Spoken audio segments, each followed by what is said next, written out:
Stoa is a digital campfire where we cohere in dialogue about what matters most at the knife's edge of what's happening now.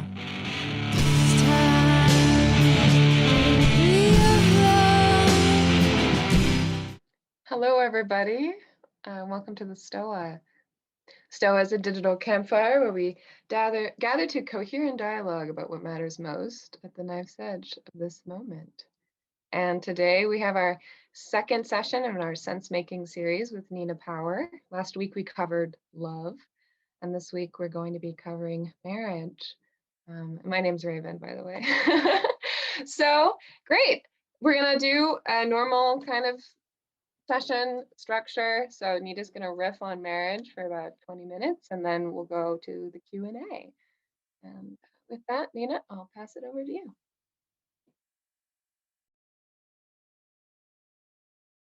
I think you're still muted, Nina. Yes. Okay. Is it There working? we go. Finally. Sorry. I should be used to doing that now. By now.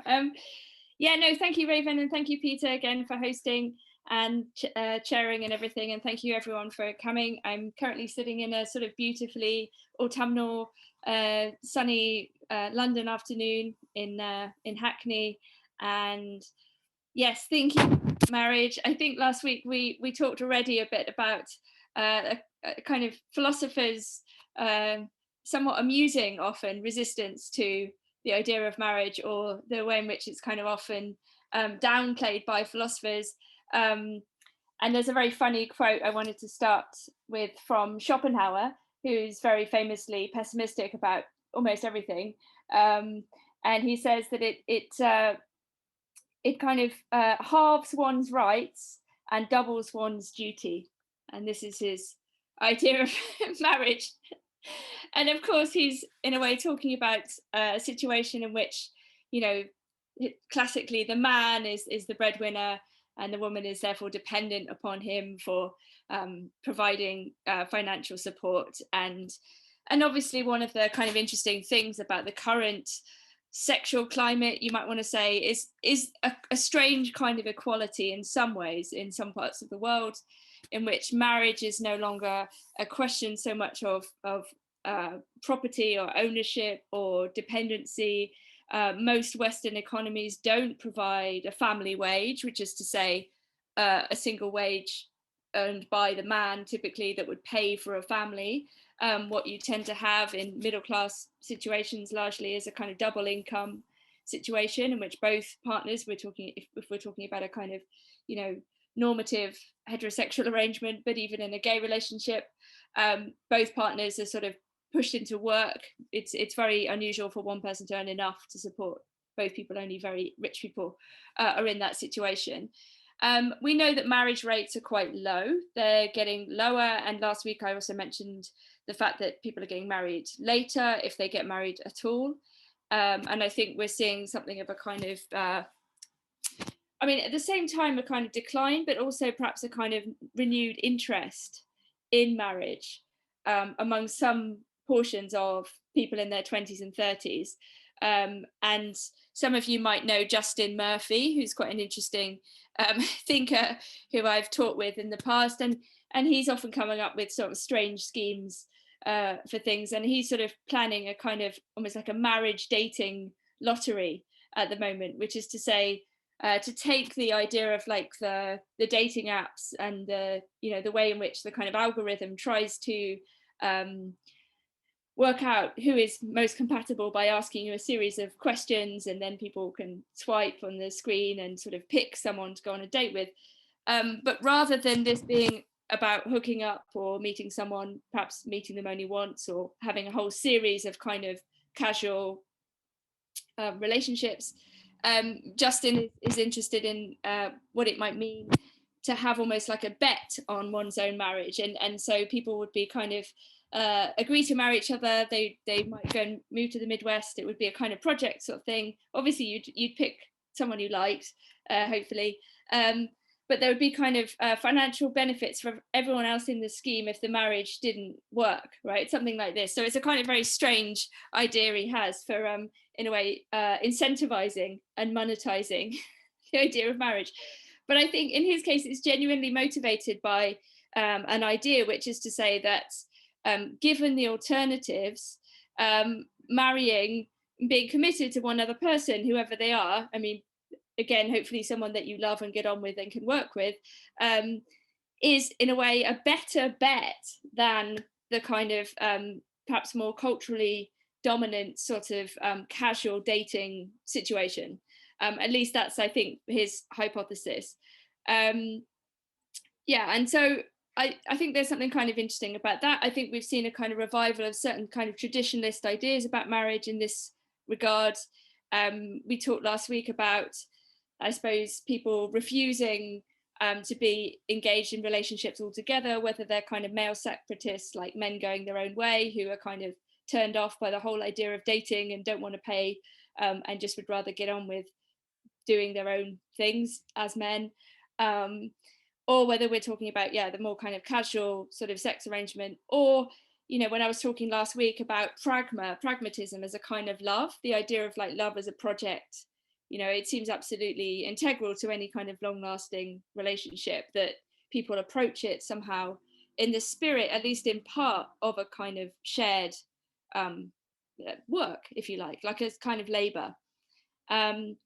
And I think in some of the discussions around civil partnerships that happened in the UK when those were introduced, now quite a long time ago, maybe 15, 20 years ago, there was a very interesting moment where civil partnerships were discussed potentially about as if they could be for people who weren't in a romantic or a sexual relationship. So people were asking, could I marry my sister?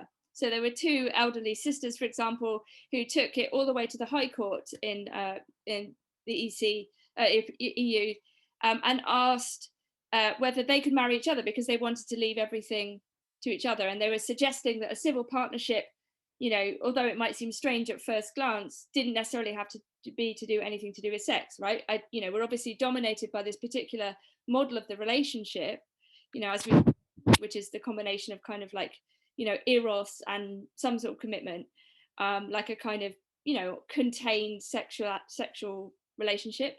But the civil partnership raised this kind of question about whether you could marry someone who was your friend or your sister.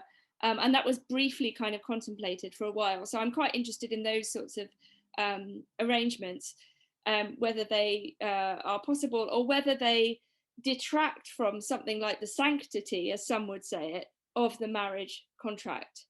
And obviously for some people, marriage is a sacred agreement, whether it's religious or otherwise. And there's sometimes like a kind of fear of encroachment onto marriage. You know, that's something that's kind of, I guess, a lot of cultures and societies are kind of questioning. Could also talk about the way in which does a marriage need to be just with one other person? You know, I mean, polyamory has kind of become, let's say, more of a mainstream topic of discussion in recent years, at least compared to when I was a teenager. I don't know whether it's more prevalent. I think in some sense probably is. I think those people I know who are involved in polyamory, it seems like a lot of organizing, but you know, it's interesting to pose the question of, does it need to be kind of one other person? I know people who are like married, let's say in the normal heterosexual sense, but still regard themselves as polyamorous. I suppose in the 70s and 80s you would have called this swinging, but nevertheless, you know, the idea of, you know, what's the relationship, let's say, between marriage and monogamy?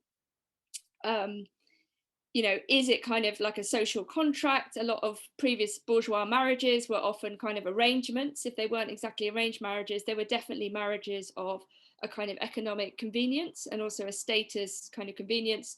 Since the middle of the 20th century, more or less, you know, we've increasingly had this idea of marrying for love, you know, that you choose somebody, that it's not, we don't live in a culture that necessarily arranges the person you're going to marry, although some cultures still do that. And I think this puts perhaps some strain on the idea of the one, you know, the idea that you need to find, or that you want to find a single person who will somehow kind of answer to all of your needs and desires. Again, we talked about that in relation to Plato and the story about them meeting your other half, which is one of the most famous ancient Greek stories about love. And I think there's a kind of perhaps sort of uneasy situation vis-a-vis marriage today. Like when people think, is it worth it?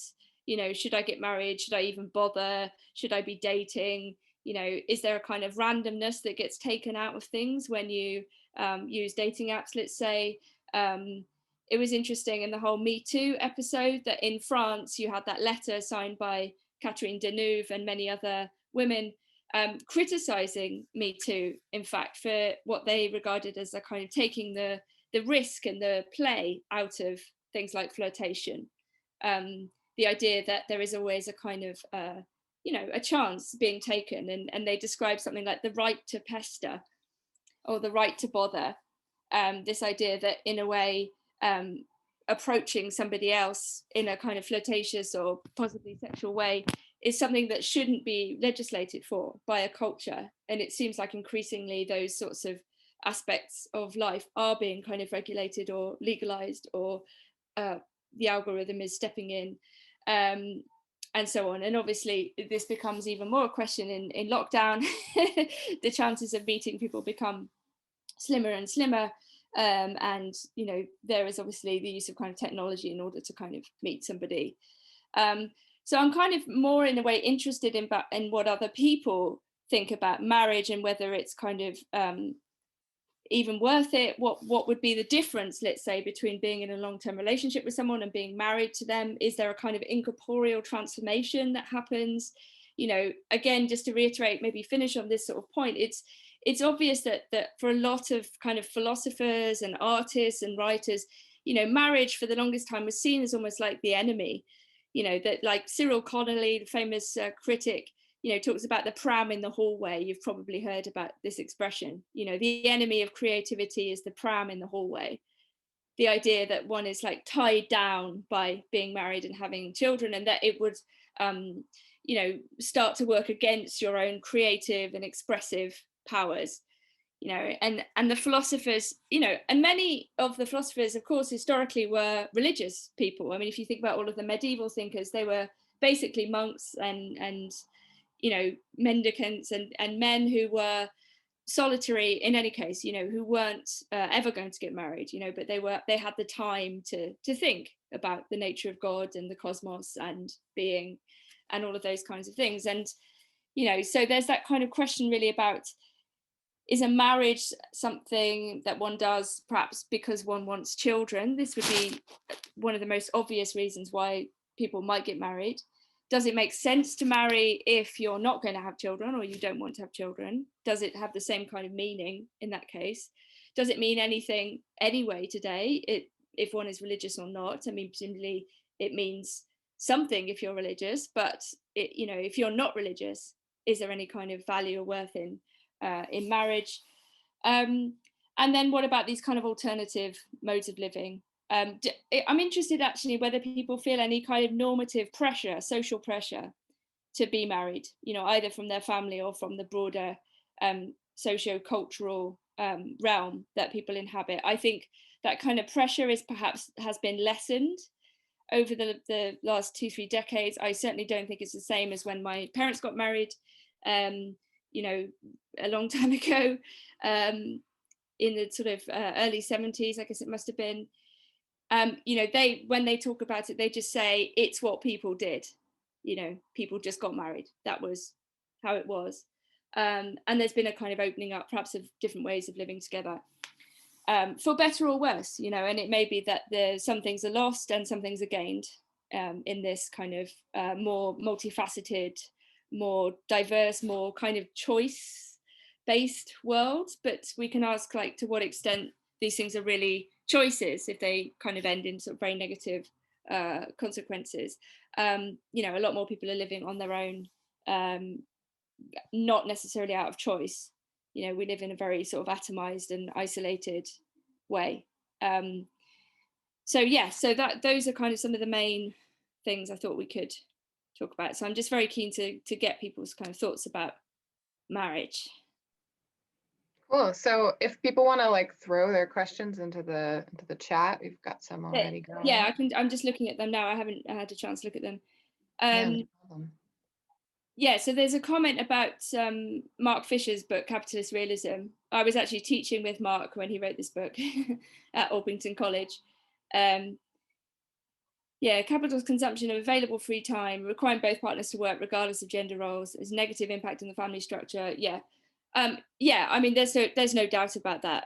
I think, you know, that in a way that kind of encroachment of the economic and the labour market into the private realm, you know, became much more totalizing.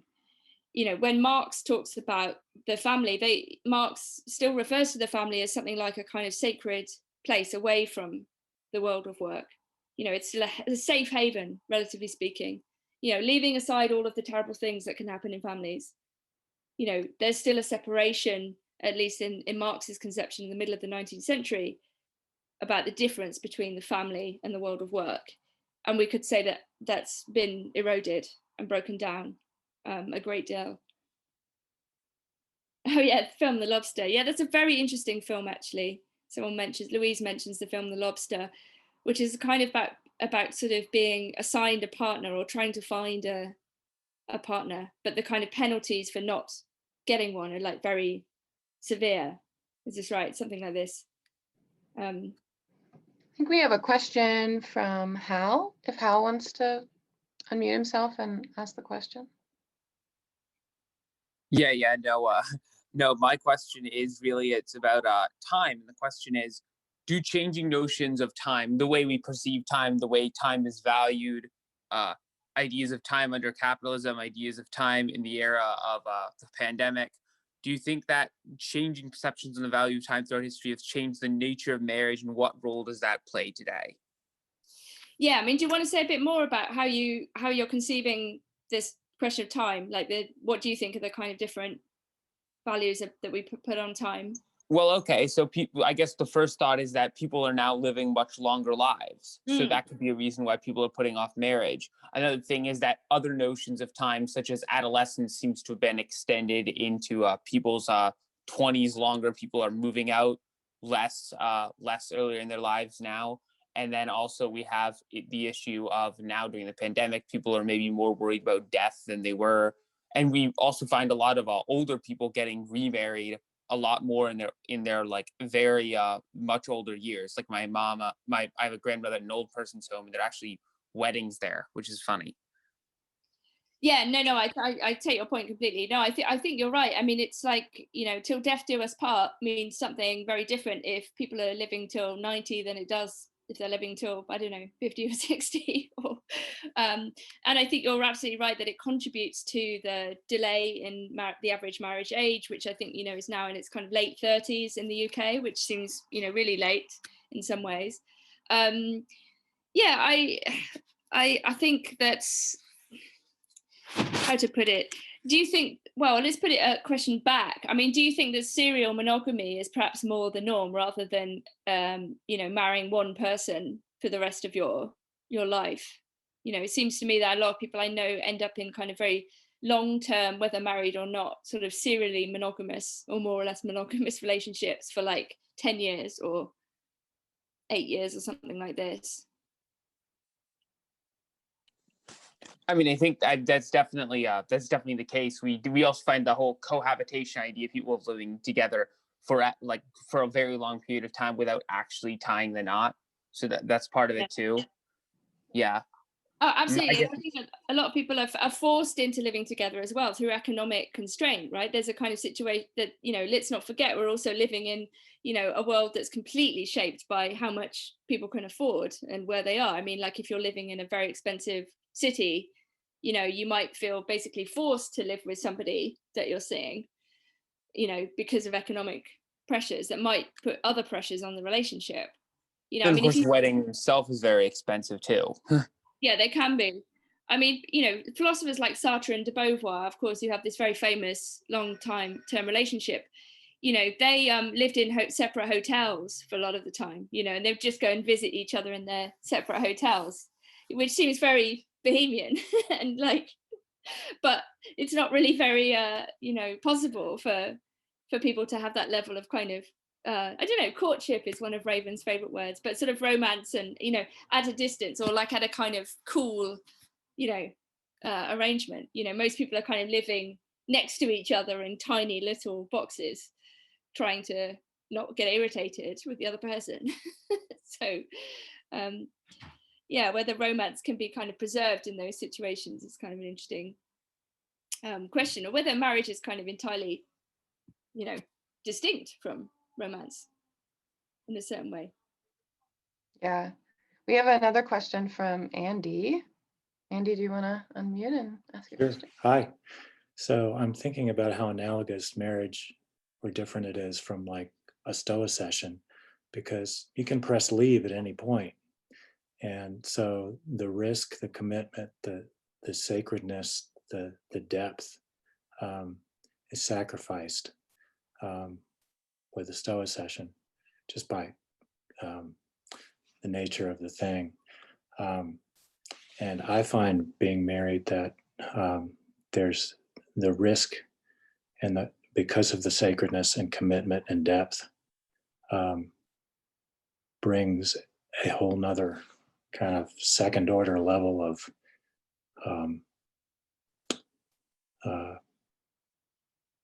betterness to both of us, and accountability. So do you have thoughts on the balance between the risk versus the depth? Yeah, no, I think that's an amazing point. I think there is something, you know, absolutely about having some, you know, mutual commitment to somebody as a kind of, you know, project, whether you think of it as a sacred one or not, that can be kind of completely mutually uplifting. Like you say, I mean, I really like your point about accountability. I mean, you know, even just on a basic level, having someone to kind of talk about your life with on a daily basis, you know, to explain what you've done and the decisions you've made and, you know, what's happening. And then, yeah, you could see absolutely the potential of being held to a kind of higher account, you know, that the commitment itself becomes kind of the motivation. And there's something incredibly beautiful about that. I think, you know, at the other end, we live in a world in which, you know, people are kind of ghosting each other and, you know, maybe having incredibly intimate moments on some level, like having sex, but then sort of not talking to each other again. You know, there seems to be a very, you know, like a kind of a sexual liberation. Like we live in the era of sexual liberation, let's say, you know, from the 60s onwards, right? Like the kind of full on, you know, emancipation of desire, like whatever you want, you can do, more or less, right? Within the bounds of the law. And even then. So we've definitely undergone a sexual revolution.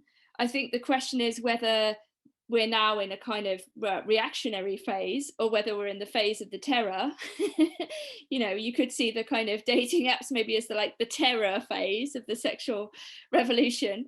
I mean, someone who's very interesting on this is and very pessimistic in a very Schopenhauerian way is the French novelist Michel Houellebecq, who you might have come across, who wrote Atomized and Platforms. And, you know, one of his major themes is really like the destruction that is wrought by the sexual revolution and the sexual liberation of the 60s.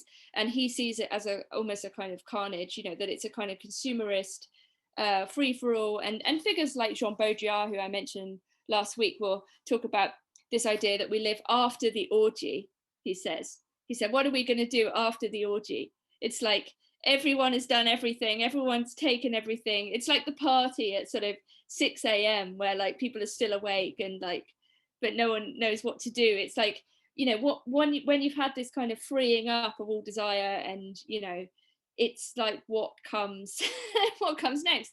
And then I'm very interested precisely in this kind of neo-traditionalism. Like, are people then seeing, you know, perhaps the damage that this might do, this kind of casual relation to each other?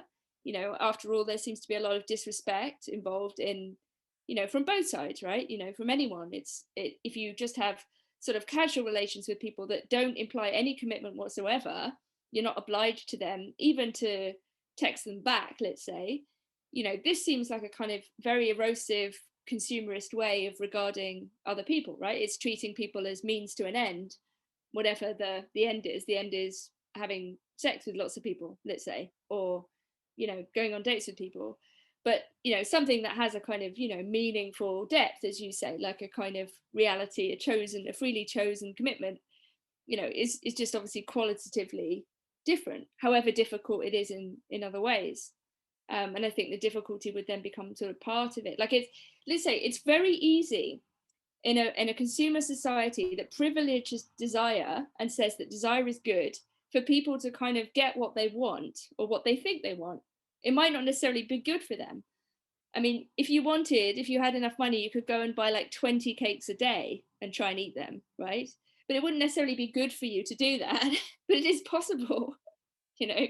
So I think if you have this kind of purely, desire-based economy, it's also, I think, has already come up, like quite, I think in House Question, the other point about the extended adolescence, it's a kind of infantilized culture, which, prolongs youth. It fetishizes youth and it also prolongs it. Like, so people don't have to grow up in the way that they used to. And I think that also kind of produces problems when no one is taking responsibility. So, I mean, one of the kind of criticisms that Welbeck and others would level at, like, the boomer generation is that basically they sort of did what they wanted, but they didn't really look after anything. They refused to take responsibility,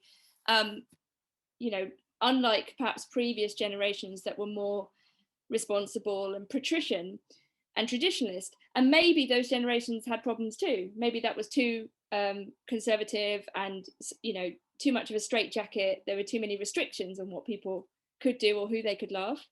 But then to go from that restricted model of desire to a very, very expansive model where everyone does what they want all the time, potentially, does kind of cause problems, right? And like, so who is the adult in the room? Like, after the orgy, everyone's sort of eaten all the cake and done what they want.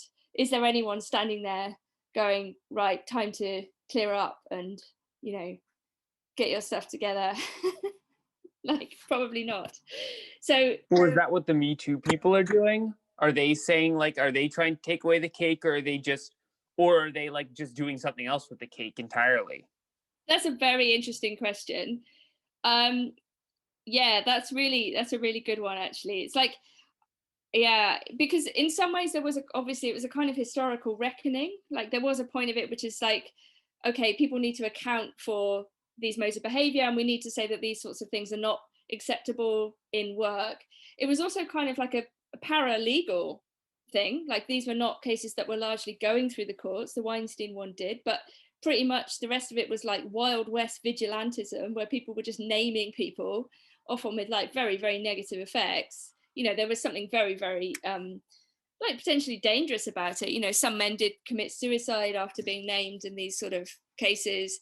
It was quite a brutal thing that happened, and I think a lot of different things got amalgamated.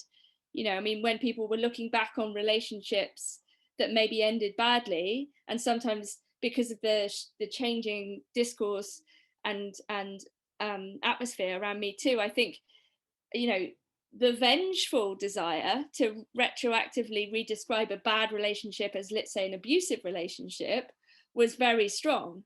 Like it was like you could recontextualize something that happened like a long time ago and that maybe both parties were, involved in, as most people are. Like, in a bad relationship, it's never straightforwardly, or very, very rarely, one person's fault 100%.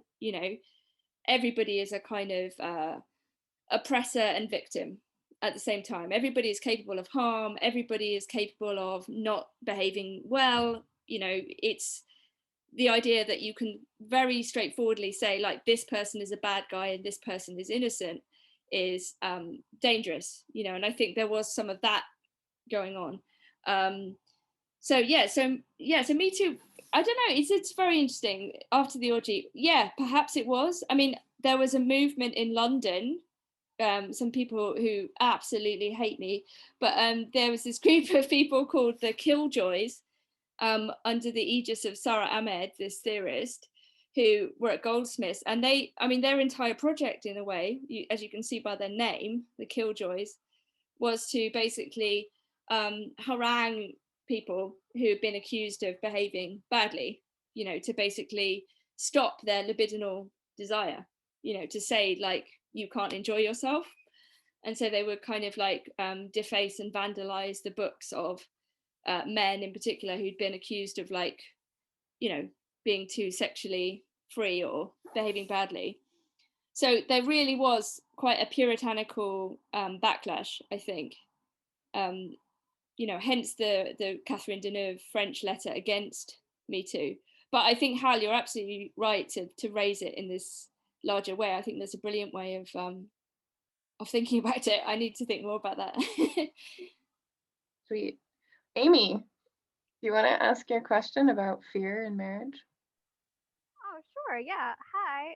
Sorry, I don't have my camera on because I just came in from a rainstorm. But I just was thinking about marriage, and I find it so kind of inextricably linked to fear.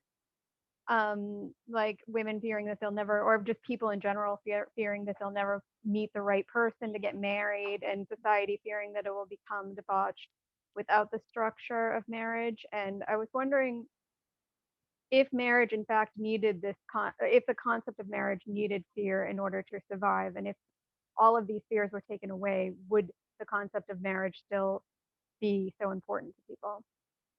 Yeah, that's really beautiful. I think you're right. I mean, if you, I don't know, like, let's take an image of an ideal situation to get married. It would be one of like totally expansive joy and love, right? Like ideally it would be, I'm so committed to this person, he or she is so committed to me, like we want to tell everyone that we're going to do this together, and it would be a kind of, yeah, expansive, joyful thing that would bring in other people's happiness and people would be happy. But you're absolutely right that kind of perhaps naive idea can't really be dissociated from, as you say, like the fear, women fearing they will never get married. Yeah, I mean, I think for some men too, I think that kind of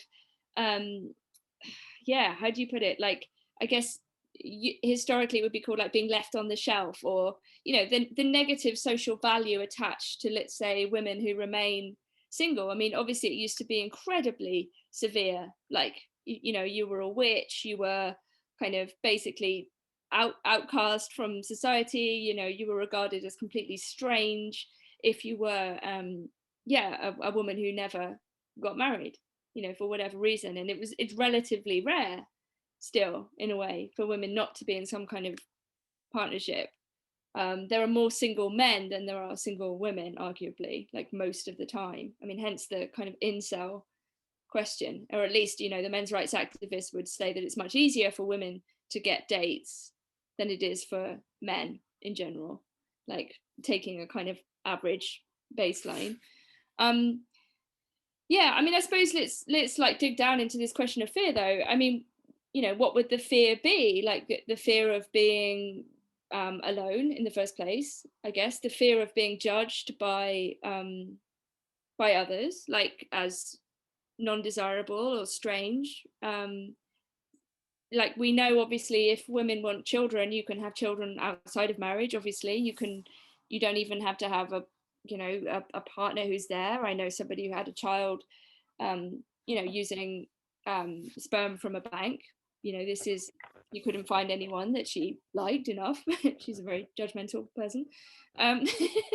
But yeah, I mean, so yeah, I suppose it's like that question of where the fear is. Does it lie in the kind of individual, or is it in the social? You know, it's like, I mean, it's always perhaps somewhere in between. I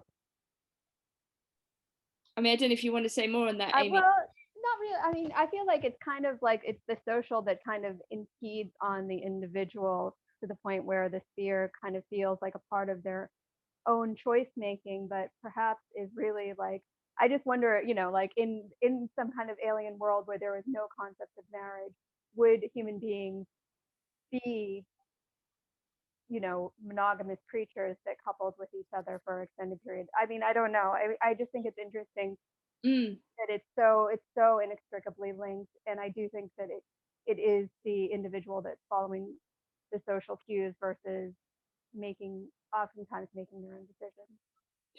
Yeah, I think it's kind of almost impossible to take these things apart, like to make them they're inextricable, like how you feel and how you internalize social norms. I mean, obviously in some cases where people have parents who might be very traditionalist, or they might, you know, be very keen on you know, their child, then it's obvious where some of the pressure is coming from, right? Like it's, you know, people are directly saying like you should get married, then it's kind of obvious. But, you know, obviously in different parts of even just, I guess, Western countries, there are different kind of social tendencies. Like where I grew up in the countryside is in a way more traditionalist. Like when I go back, when I'm on my own, like older men will always ask like, where's my husband? This kind of thing.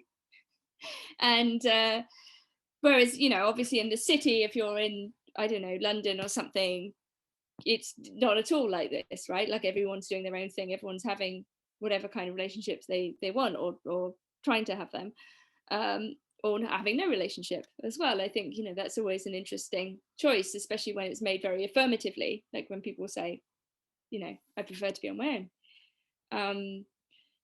So yeah, I mean, it would be good to take the fear out of it either way, like to say, you know, yeah, like you say, in the alien context, if there were no social constraints, if I could simply do what I want or what I felt, how would it be? How would I behave?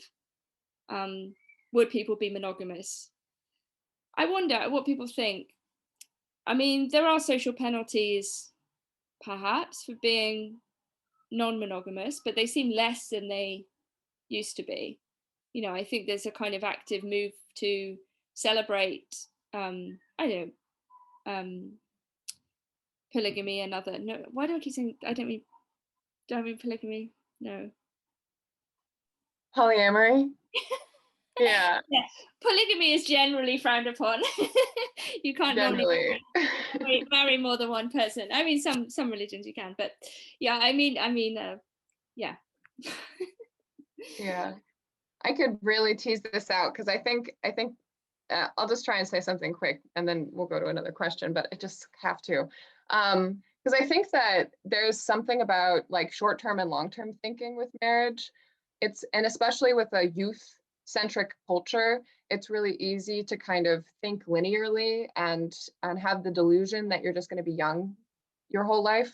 And I think the fear and security are kind of like two sides of the same coin. And also, I would imagine that for a lot of people, they're sensing a kind of internal need for security, and then they just tell themselves stories that are related to what society is appealing to through narrative.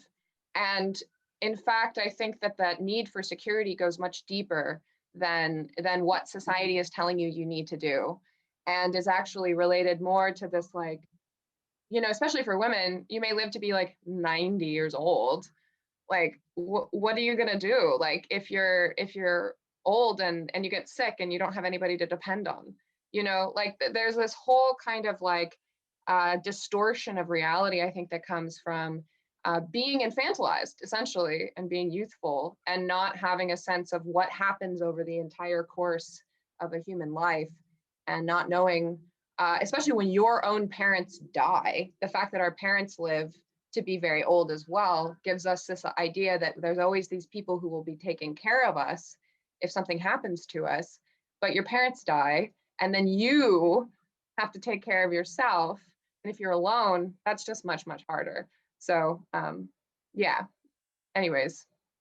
No, totally. And I mean, people are bringing up in the comments quite rightly, I mean, the question of the relationship between like pair bonding and birth control. And, you know, again, these are things which obviously, you know, it lengthen and expand, you know, certain modes of behavior, right? You know, if you can have sex without it resulting in pregnancy, that's a very different world. I mean, that's part of the sexual revolution, isn't it? I mean, obviously, it's like once you break that tie definitively, it has extraordinary consequences for human behavior, you know, that, and that's something maybe, again, I suppose I'm suggesting that we haven't necessarily come to terms with, and that the kind of progressive aspects of it need to be kind of counterbalanced by the, you know, the perhaps negative outcomes in some ways. I mean, it does seem very kind of class based as well. Like, you know, if you are a, I don't know, like a career oriented middle class young woman who can like freeze her eggs,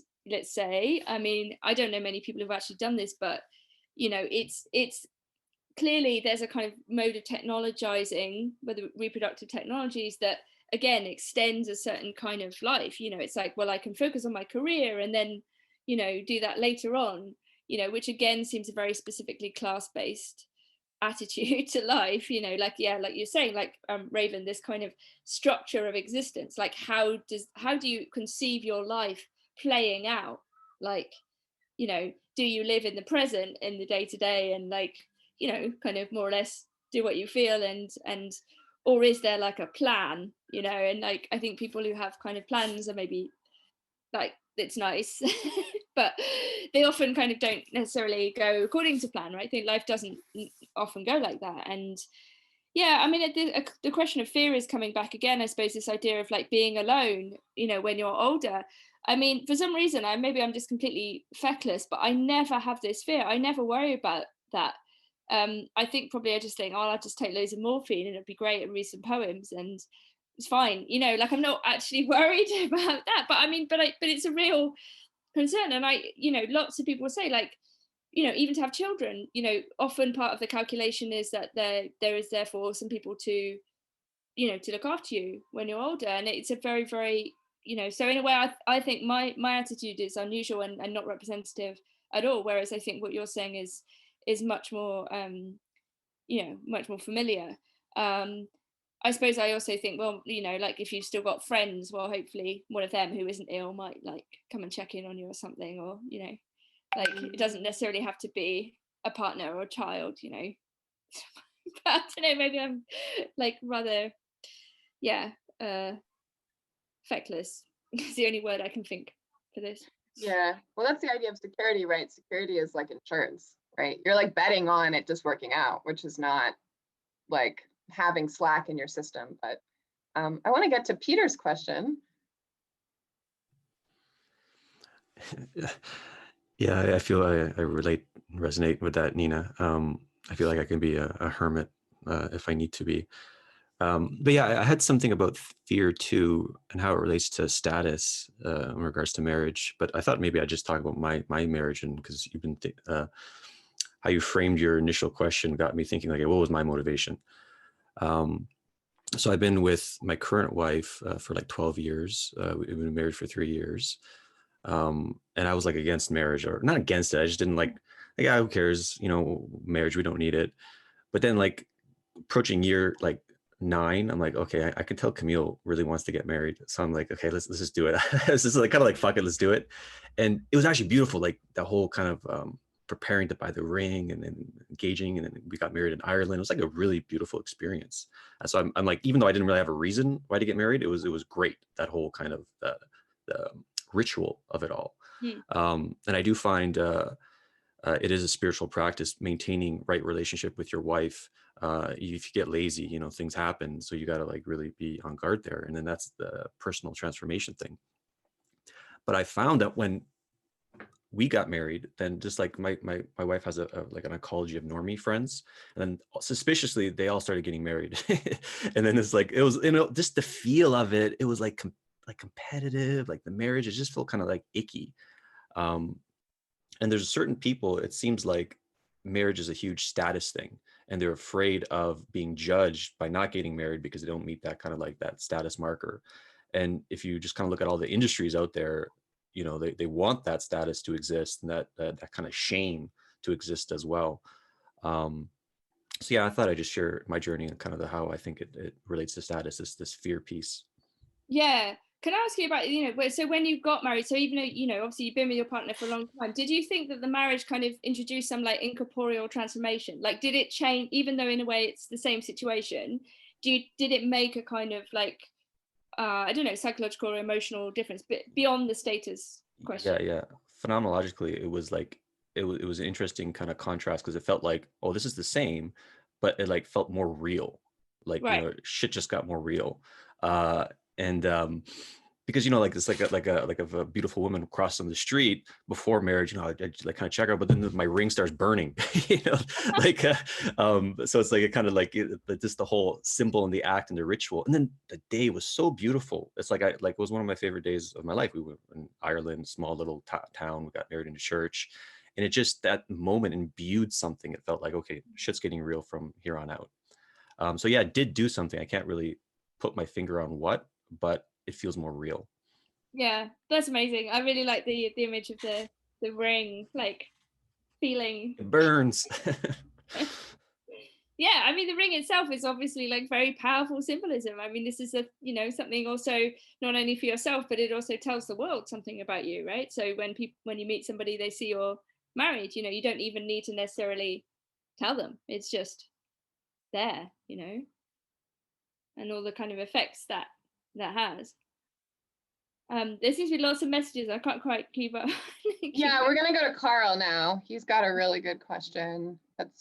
He asked two actually, but I'm thinking of his first one. But whatever one you want to ask, Carl. Hi, can you hear me? Sorry, I don't have a camera on a phone. So my first question actually pertains to the social cultural kind of context of marriage. So for, like, I frame it in the sense of how interracial marriages or intercultural marriages have so much more weight behind them, because you're literally marrying two completely separate ideological, social, cultural systems. And like with things that carry such heavy weight, they carry heavy risk. And so I kind of look at like the symbolic significance for that, for things like, for example, like I mean, I put it there like Harry and like Meghan, kind of that really symbolic, like, look, this is sort of marrying of two completely different cultures. Is there some sort of greater like social cultural kind of like context, like meta context to that could be relevant in such like a time that we're in, where it's like really divided, the world's entirely like kind of like atomized, like you've mentioned before. And like, I mean, as an example, like I'm speaking from like another side of like some other country in the world where it's like nighttime, like I'm here in Singapore, so it's like a totally different experience, right? So yeah, I just wanted to know your opinion on that. Thank you. Yeah, no, that's amazing. I think it's a really important question. I mean, I think it's like this raises a very big question about the kind of, you know, the extent to which we live in a global homogenized culture, right? I mean, you know, we live in a kind of capitalist world, right, to greater or lesser degrees in different countries. There are still local traditions and differences and so on, but, you know, like, as again Marx talks about in the Communist Manifesto, it's like capitalism spreads across the entire globe. You know, it's like it kind of transforms all of these old relationships, you know, all the solid melts into air, all of these traditional ties and rituals and local differences start to become very weakened and eroded, you know, and replaced, let's say, with a kind of global culture, whatever we want to imagine that is. And I mean, there's no doubt that there's a kind of, you know, certainly an American hegemonic culture, which is kind of exported to the rest of the world, and, you know, certain values and languages and discourses, and, you know, even at the level of the language we speak, you know, like global English compared to all of the sort of different languages that still exist that are probably largely dying out as well. But yeah, I mean, it's interesting. The Harry and Meghan thing is yeah, it's, I suppose, the question of extra weight, perhaps, that's kind of presented, you know, we could say, like, very positively, we could say, look, that this is a kind of image of a love that is kind of post-cultural, multicultural, you know, that demonstrates that kind of despite differences, people can love each other. You know, this would be a kind of very positive way of seeing this. Or we could be more cynical and say, like, you know, he's a prince, or he's kind of like a sort of slightly abdicated, and she's a famous actress. You know, it's like these are exactly the sort of people who would meet each other. You know, it's like, of course, they're, you know, like it's the gap between somebody, let's say, who's sort of very poor in a poorer part of the world and like a rich white Westerner is like massive, right? It's you can imagine a kind of perhaps love between two very different people from very different cultures, but it is quite hard to imagine in many cases bridging particularly the kind of class gap or the economic gap. So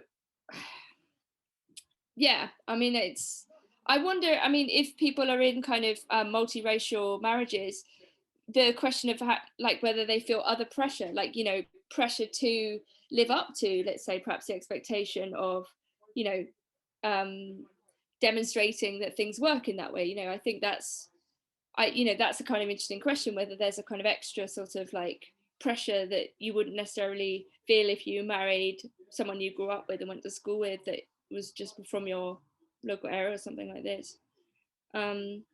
Yeah, I mean, there's some nice comments. Right, so David is saying, I've been with my partner who's Chinese born and raised by very traditional grandparents, and there's very much to adapt to in terms of narratives of love, commitment, togetherness, intimacy. Yeah, I mean, I think difference of all kinds is like one of the most interesting things in the world. It's like, if someone's very different from you, it's like amazing. It's like, wow, you know, like how beautiful, like tell me about your different experience.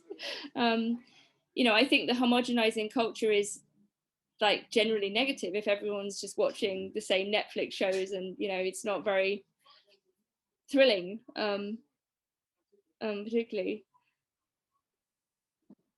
I like this, the Wiccan marriage point is a very good one. The pagan marriage, they only last, from Hannah, they only last a year and a day, and you have to continue to choose to renew it. That's really good. Yeah. We have oh, go ahead. Oh, no, we just have a question for Paul. I'm just like, sorry. Remembering things. But you know, there's also like the kind of sort of temporary marriages you can have, like where you can get married for like, in some Islamic countries like Iran, you can get married for like 24 hours. So you can have like sex with someone, but they're very brief marriages. That's really funny. There's always a way to work the system. Exactly. Yeah. The loopholes. Exactly. Paul, do you want to ask your question about? Sure. About which one? Well, I forget which question I had already. I know. This one is about what is a good meta perspective that could. Oh, yeah. Yeah, I think it feels to me like conservatives tend to put a lot of emphasis on the family. And I think that serves, I mean, that obviously serves a purpose. It's an easier unit to manage. It generally, I mean, I think sociology shows that it leads to better social outcomes. And liberals tend to bias more heavily towards the live and let live, you know, get married if you want, don't if you don't, and sort of reject any pressure whatsoever. And it seems like there's this like black and white thinking on both sides, and it's not, this isn't the only realm where black and white thinking exists, of course, but how do you think about that? And what is a good way to sort of bridge those perspectives? The kind of liberal and the traditionalist sort of thing. Yeah. Yeah, I mean, I don't know. I wonder, I mean, they're kind of fundamentally different orientations in some ways, although, yeah, it's, I mean, you can see the point about the family stability. I mean, like, yeah, it is a stable unit. Like it's functioned in this way more or less for hundreds of years. Obviously, you kind of have the historical shift from kind of extended families to nuclear families, you know, largely as a result of changes in labor demand, you know, so the nuclear family is like smaller, it's more mobile, it's more flexible, you know, you're not necessarily dependent on grandparents and aunts and all of these other people. You could pay someone to look after your kids if you needed to, this kind of thing, if you had to go to work, if you have enough money. So there's definitely, like, in a way, smaller families have tended to become the norm, but the family structure has remained like quite resilient. Like clearly it obviously like works to a great extent, although of course there are lots of critiques of the family. When you look at R.D. Laing and David Cooper and the kind of anti-psychiatry movement, they really turn their gaze on the family. You know, David Cooper writes this amazing book called Politics of the Family, which is about, you know, really the emotional devastation that's wreaked by this, by the family. I think it's very interesting at the moment where you've had, like, around education, for example, like a lot of people were sort of homeschooling their children in the first lockdown. And I think when you have more and more kind of separation from the state or from a national kind of education system, and you have more and more families kind of bringing up kids in their own way, like obviously religious communities do this to a very large extent. It's, you know, the family unit then can also perhaps be seen as a mode of resistance, let's say, against a dominant culture. You know, like the Amish have this very interesting idea of Rumspringer. I think I'm pronouncing it wrong, but basically where they become, when they become adolescents, at a certain point, they're allowed to go away for a year and experience like the normal world, right? So, you know, engage in whatever forms of liberal sexual substance kind of behavior. And after a year, and I think 10 days or a year and a week or something, they have to make a decision about whether they go back to the community or whether they stay in, you know, the outside world, whatever we want to call it. And most 90% of them want to go back to the community. You know, like the stability and the kind of structure of that kind of religious and familial model is more attractive than for most of them than the kind of possibilities of freedom in the kind of capitalist liberal world. You know, I mean, there's a kind of grey area, I suppose, like the kind of alternative family structures or different modes of being together, I think, which have become much more acceptable, much more accepted in general socially. I think that's one of the major social transformations, is the acceptance of homosexual relationship and alternative family structures, like in the last 30, 40 years.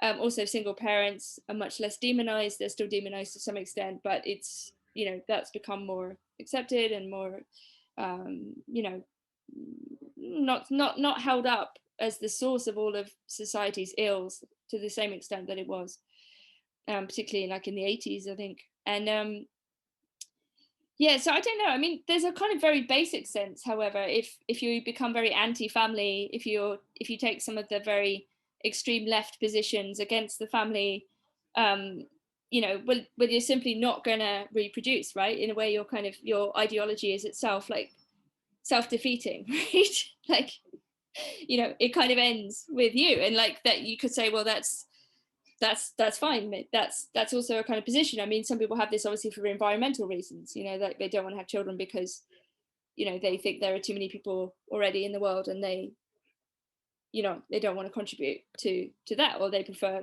animals, or they, you know, whatever. So I don't know if they can be reconciled, these tendencies, exactly. I think they just kind of coexist, perhaps. But I think most people are in between somewhere, somewhere in between. Yeah. Paul, do you have a follow-up? No, that was great. Thank you. Cool. Hannah, I just wanted to like tag you in if you want to say something, because you've made some really good comments, but not quite a precise question. So if you want to throw something into the ring, feel free. I've just kind of been lurking and putting my thoughts out there for people to play with, if that's okay. Oh, totally. Yeah. Questions right now. No, that's totally fine. They're just good. Cool. I really like this point that Amy made quite a while back about, I often notice men looking at women and twisting their wedding rings. What a beautiful observation that is. I really like that. I know exactly what you mean. I've never quite conceptualized it though, but I've seen that too. Yeah, it's like the wistful. It's very interesting. I guess I kind of have a question. So it seems like there is this kind of renewed interest in marriage happening right now. I guess I would maybe consider myself one of these people. I was like kind of wondering about how to revivify this institution. I was just like on Netflix yesterday and watched a little clip for a just terrible TV show that was like a chick flick thing. And it was just like, I had this thought while I was watching it. I was like, oh, this is why counterculture people have rejected marriage, is like this cheesy, like just terrible kind of like narrative structure where like the woman meets the perfect man and like they end up in this kind of, you know, flirtatious thing, and then it ends in a marriage, you know, the show or whatever. I think it makes sense that there's been a backlash towards that because it's just atrocious, bad entertainment. But then on the other hand, there's also this, I mean, I guess maybe I would make this argument that there seems to be something sacred in marriage, and that kind of commitment and intimacy with another person actually connects to a deeper place rather than just merely doing it because it's the social script. And that seems to be that kind of zone where it's almost a post, like you've gone through the rejection of marriage and like back into the idea of doing it, that's actually a different zone, like where people are actually conceiving of this thing as something different than even what society says it is, or even what traditionalists say marriage is. But in fact, it's something that's being more like poetically redefined. And I was wondering, like, what do you think about that? Like that kind of interesting social trajectory, and then what is this possible zone of like revivifying marriage as like a post kind of project? Yeah, I think that's very like dialectical historically. I mean, but actually empirically, it does remind me of the fact that like when people get married later, their marriages tend to last longer. So there may be something in the kind of, you know, obviously, let's say relative, you know, maturity of somebody getting married who's already gone through, let's say, thinking about what marriage is, who's maybe refused initial social pressures if they existed, and, you know, like had a sort of, you know, come to their own understanding of what marriage might mean, you know, later on, and therefore like they're maybe more realistic and all of those sorts of things. But also I think I would like to very much preserve what you're talking about in terms of the poetic and the sacred. And I remember once you suggested in the Bataille course of marriage as a secret society, you know, and I thought this was like so wonderful, you know, this idea of like I really like that, because a secret society is, you know, where you organize like esoterically, and perhaps you make rules and you have agreements between yourselves, but it's also experimental, you know. I mean, like Bataille's secret society, for example, it's that you within the framework of the secret, it's like you can discuss certain things, you can kind of explore certain things in a way that doesn't necessarily make, you know, it doesn't have to be transparent, it doesn't have to be explained to everyone else all the time, you know. And I think that's a very, very interesting way of putting it, like the idea of a kind of yeah, maybe I don't know, like the phrase secret language or something comes to mind, you know, the idea that you have a relationship with one other person, let's say, that's very yeah, private but comprehensible to the two of you, that also has this sacred quality because of the ritual aspect or because of the, yeah, the decisions that you've made. And I think that's, yeah, I really, really like that. I think it's very, so maybe we're in that post age, you know, like after the sexual revolution, after the terror, like there's the, you know, so after the traditionalism, the revolution, the terror, and then we're back into like a neo, I don't know, hyper post orgiastic, you know, friendship meets experimental sacred game marriage thing. Yeah, I'm into that. Peter, you had a response to the idea of revivifying marriage. Yeah, Jordan Peterson's coming to mind. Anita, most people in the Stoa know, but he was my therapist for 2 years before he became famous. Oh wow, And I didn't know that. And one of the themes that we were talking about was like I was tempted by like other women, and then I wasn't married at that point. So we talked a lot about monogamy and stuff like that.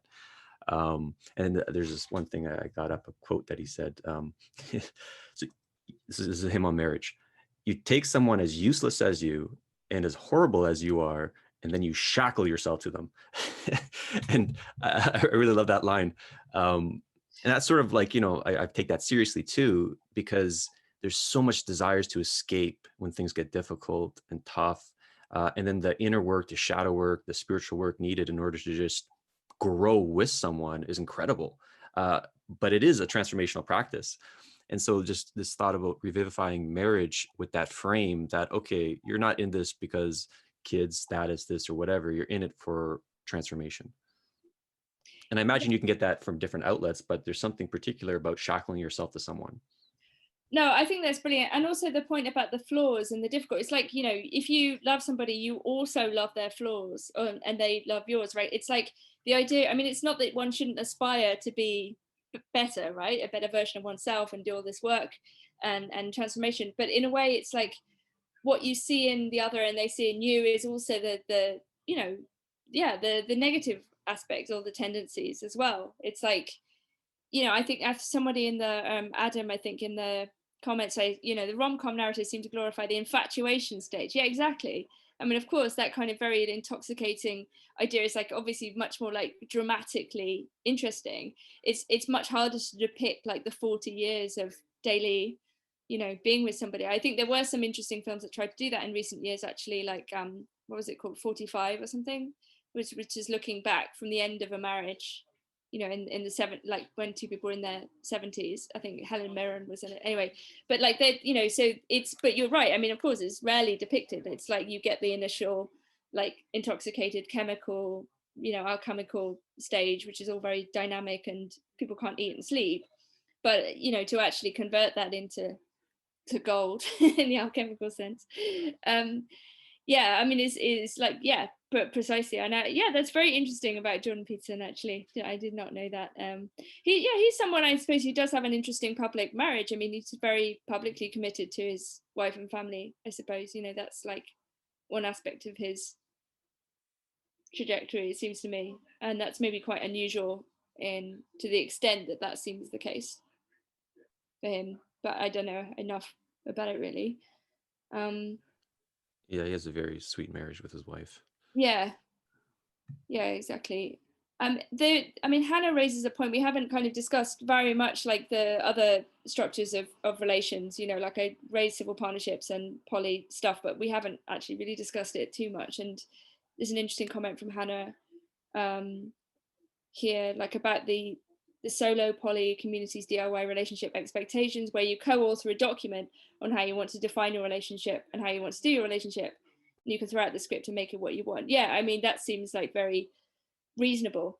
It's like, yeah, my friends who are into poly, who it actually works, they say things like, you have to be very rational.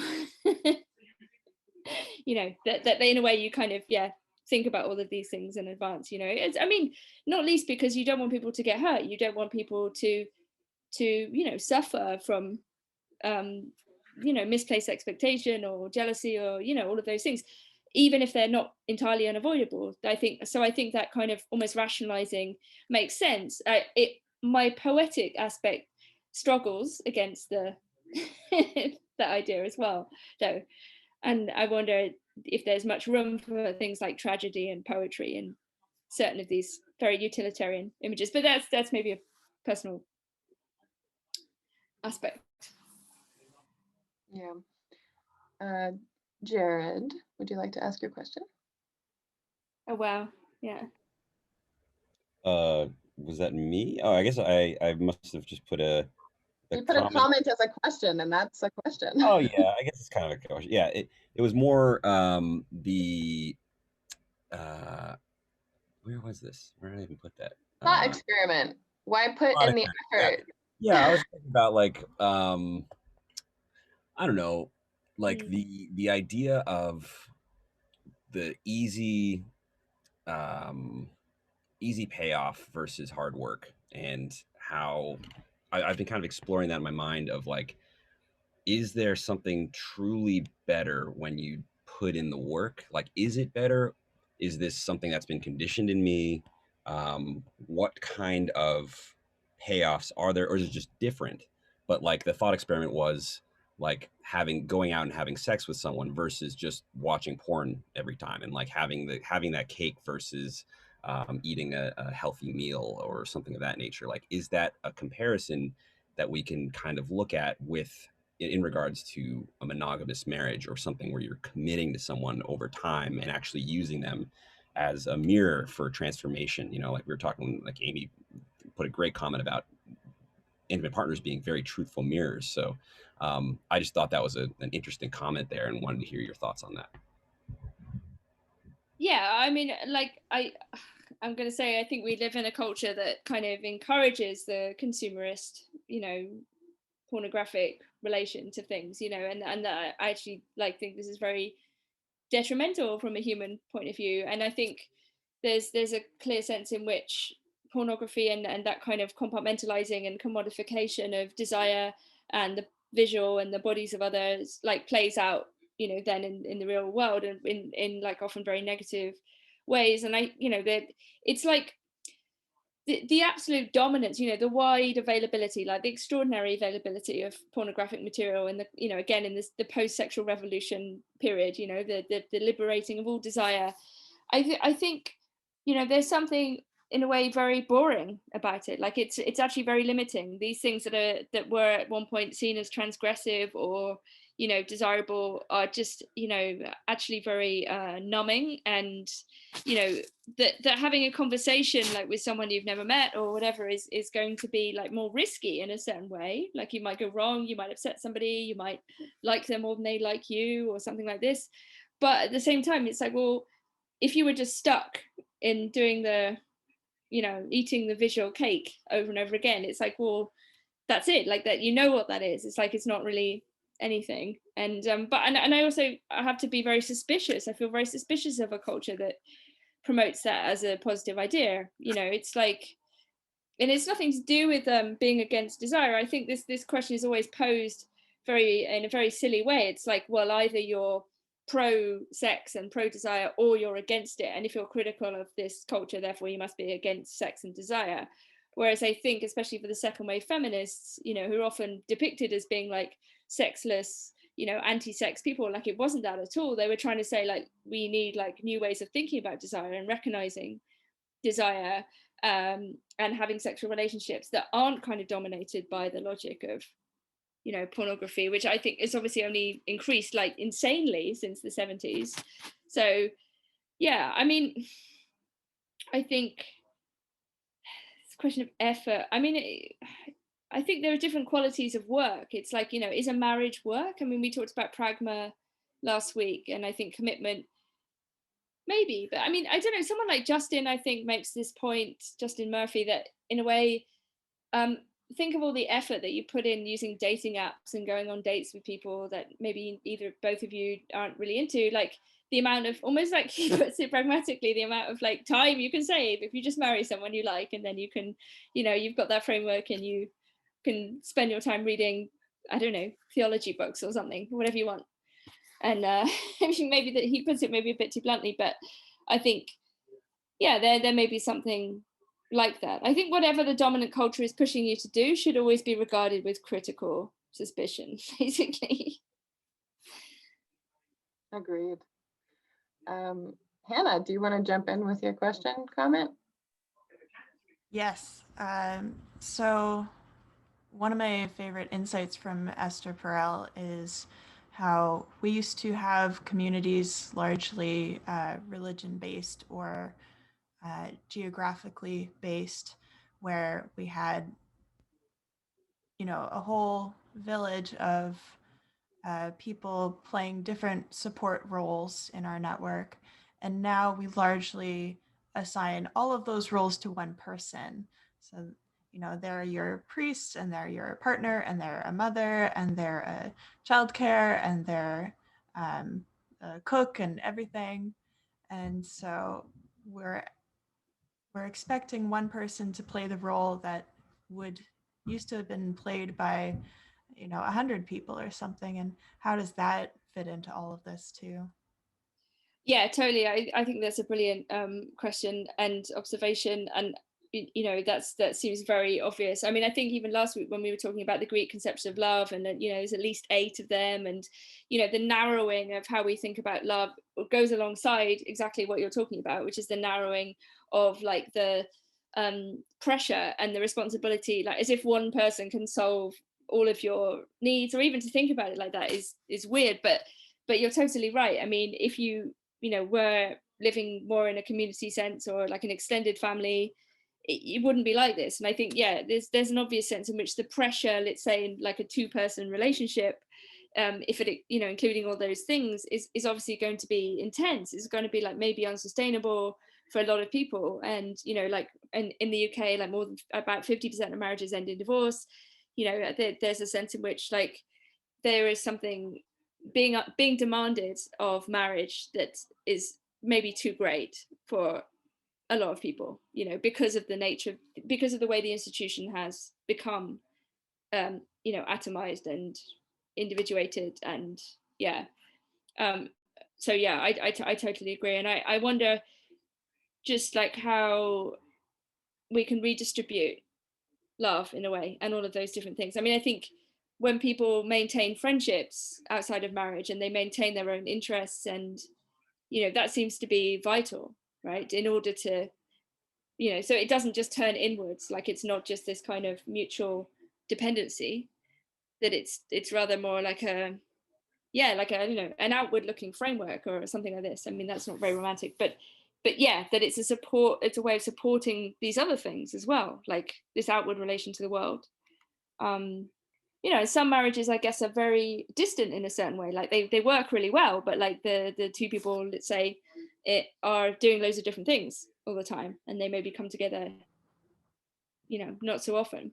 So yeah, but I think it's an important point. One interesting kind of translation of that older style is like, I see with a family of mine who has married into very like traditional European families, that they live with the grandparents while they're rearing children. And something I see that's kind of similar but new is the like polycule living together and raising children together style. And I just find that really interesting. Yeah, no, definitely. And I think, sorry, just looking at the comments, I mean, I totally agree at the discussion that's happening about the pragmatic and the romantic shouldn't be seen necessarily in opposition. I totally agree. And I think when I talked about my parents' marriage last week, I see it as both, like their romance and their pragmatism is like basically totally the same thing. It's like the one because of the other. And like for the Greeks as well, those kinds of love weren't necessarily in intention, it's like they're modes of being. So I totally agree with the points that people are making, that to be, and Hannah put it very beautifully about like wanting to make this work in a sustainable way, and yeah, it's a question of care. Like work is also care. Like work is not only the labor that one does for capital, right? It's like, it's maybe we needed a better word for it within a marriage. It's like it's not the same kind of thing. It has a different quality, but it's still, a question of like pragmatism and work in some ways. But yeah, the Wollstonecraft statue says how, yes, a small silver naked statue was put up, not of Wollstonecraft, but for Wollstonecraft in London the other day, and lots of people are really against it. It does look a little bit like the figurehead on a Rolls Royce, the Spirit of Ecstasy, like the little silver mannequin woman. It's a bit weird. I did write about it yesterday for the Telegraph, and I was sort of largely on the side of silliness about it. Like I think it's a bit silly, but I think they're going to build another one to Wollstonecraft. I think enough people are outraged and they're going to save some money and build another one that's more about her. I like this comment about I decide whether or not to marry based on what a financial advisor said. It seems, yeah, we haven't got into all of the prenup stuff and all of the, that side of things particularly. Yeah. I have another question. It's kind of related to transgression. In a sense, I feel like we're kind of post-transgression in a sense. Like society has just opened up, especially in terms of like the pleasure principle, basically to any kind of, you can purchase any type of transgressive behavior. And you can see that in sex and relationships. Obviously, people can basically like get whatever kind of sexual experience they want to, either through pornography, kind of like Jared talked about, or through many other means. And I think that there's something interesting. Maybe this relates to kind of the taking the separation of church and state to its like kind of extreme or something. Like we're kind of hitting that point where the state is creating a world where like anything could kind of happen as long as it's not, violating some very basic social norms, which means that if you want to do something like get married or have children or do anything that normally would have been kind of contained and maintained by the church as a social structure, you have to choose to do it. You have to self-elect to do that. And what that means, like it seems to me fundamentally different to choose with your own sovereignty. Like, I want to get married because I want to do it, not because society is forcing me to through guilt or shame. And what is it to move in this kind of like way to a society where basically anything is possible, and you have to decide to do these types of things independently on your own, in this kind of like post-transgressive sense. Does that make sense? Yeah, totally. I mean, I think that's exactly where we're at. You know, it's like this kind of curious combination of like consumerism, infantilism after the orgy, but individual decision, existential decision, right? It's like, you know, it's and again, I think that's one of the kind of outcomes of the sexual revolution is like, okay, your desire is the most important thing, but it's like your choice is, you know, and that kind of fusion of like existentialism and consumerism. It's like once you don't have a community in a way, or like, you know, people might be in communities, I'm not denying that they still exist, but like once you generally have the erosion of those old-fashioned extended community type networks largely, then the kind of onus is on you as the autonomous liberal individual. And in a way it's also a consequence of liberal democracy. It's like, you know, the liberal subject is the one who can choose, right? And it's the person, it's like your desires are this central thing. You don't subsume your desire under the name of the good or the community. It's like all of those other values are gone. It's like everyone has a choice, if you like, to make up their own values, you know. But that's a lot of pressure on people, right? That's an extraordinary demand to say, look, you need to reinvent values and recapitulate the whole of human tradition for yourself. You know, it's enormous freedom, but it's also enormous pressure. Yeah, I wonder how much people are actually prepared to do that. Yeah, well, it's just, you know, I mean, it's like, I mean, I always think of freedom as like the freedom to fail. It's like, that's the greatest freedom in a way. And Simone de Beauvoir said something similar. It's like, you know, it's not about actually like achieving or doing something like in particular. It's like freedom is also the freedom to fail, let's say. Yeah. Beautiful. Okay, we're coming up to the end here, Nina. Is there any closing statements or things you want to kind of leave us with before next week? No, but just to say thank you to everyone. And like, you know, there's some really, really interesting points there. And I think it's great to have this like collective thing. And yeah, just to, I don't know, look forward to. Next week is, what's the topic for next week? I believe it's sex. Sex. Woo. Okay, great. So, yeah. I mean, there's loads of overlap, obviously, in every week to some extent. But I mean, we did actually manage to stay quite focused this week. I thought it was quite good. So, yeah, we did. Yeah, not bad. They're like, we're looking at the same thing, like through these different prisms and angles. It's good. But yeah, I think that's what we chose. So it'll be fun in lockdown. Yeah, I bet a lot of people are thinking about sex in lockdown. It's not. Or not. Maybe they've stopped thinking about it now. It's just like doesn't matter anymore. Suddenly there's a scarcity of sex. Yeah, that's why people are thinking about marriage. Anyway. Good time to reflect. Totally. Well, thank you so much, Nina. Always a pleasure. And thank you everybody for being here. I'm just going to illuminate some of the upcoming events. Actually, we have an event about sex happening on Monday.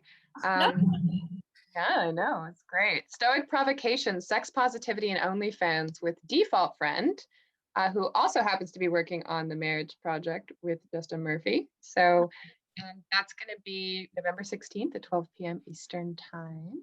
Let me just jump in there, Raven. Yeah, go ahead. To explain that series, Stoic Provocations, how it goes down is someone comes in, shares their thoughts for like 10-20 minutes. Everyone changes their name to Marcus in their participant thing. So when the chats become anonymous, essentially, we don't know who's saying what. And so people talk about what they get triggered by or like what they disagree with. And then we pause, do a quick meditation. And then the guest can't speak for 20 minutes, but we engage in a group conversation. We take in the speaker after 20-minute mark. And it becomes delicious. Everyone's making these weird cult Stoic Marcus jokes and stuff. So we did 2 so far. And so I'm looking forward to this one. That's amazing. That's very clever. Yeah, that sounds awesome. Oh, we also have Noam Chomsky coming. That's amazing. The Responsibility of Intellectuals. Very sincere title there. That's November 16th at 5:30 p.m. Eastern Time. All sorts of things coming up. We've got Robin Hanson coming as well. Any other events you want me to highlight, Peter? Particularly? Yeah, we got tons. So We got tons. join us, Check have out the fun. website, y'all. And Amazing. yeah, and with that, we'll wind this up. Thank you all so much for being here, for supporting the STOA, and we'll see you next week. Thanks all. And thanks, Nina. Bye.